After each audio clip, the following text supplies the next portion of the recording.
Welcome to In the Loop, the show where we dive into the stories of the bands and artists shaping music history across Asia and beyond.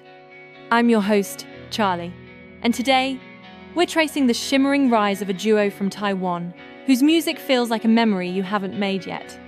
This is And the Ocean Will Come.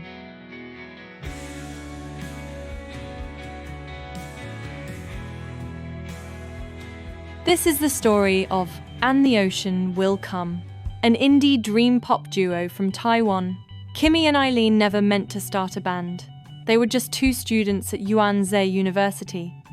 Kimmy, drawn to everything pink and impulsive, while Eileen, reserved and thoughtful, couldn't function without her morning coffee. They met in a multimedia course that involved AI and creative storytelling. It was a regular project, just another group assignment, until music crept into the margins of their notes. Kimmy and Eileen's class project had been simple: combine multimedia with AI to create music. But in the process, they stumbled into sound design, layering voice clips and ambient effects. Something clicked. The music wasn't perfect, but it felt like something real. After the project wrapped, they kept hanging out, often having sleepovers just to tinker with sounds. Their nights stretched into dawn, experimenting with samples and shaky guitar riffs. It wasn't just about school anymore. They needed to keep creating. The accidental spark turned into an unspoken pact to see how far this could go. They named themselves And the Ocean Will Come, inspired by the feeling of waiting for something vast and unknowable. They uploaded a rough demo to Bandcamp and waited. Then came the likes, the reposts, the DMs. Not many, but enough to feel seen. Could they actually release an EP? But creating Blue Summer was anything but dreamy. Kimmy wanted to sing partly in Mandarin, to reflect where they were from. Eileen wasn't sure.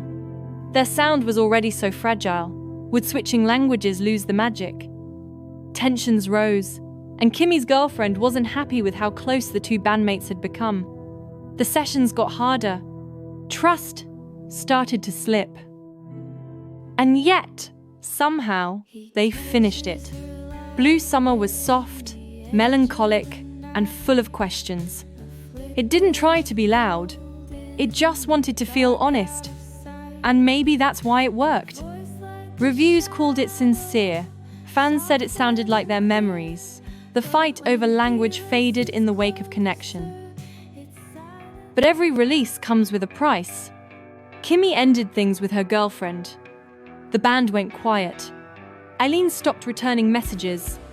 They were tired, burned out, alone. For months, the music was silent, just like their friendship. Then one day, a surprise.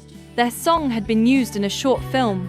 The scene caught fire online. Suddenly, their music was everywhere. Kimmy reached out. Eileen replied. Slowly, cautiously, they started again. And this time, they were ready to sing the way they wanted. Both English and Mandarin. No rules, no fear.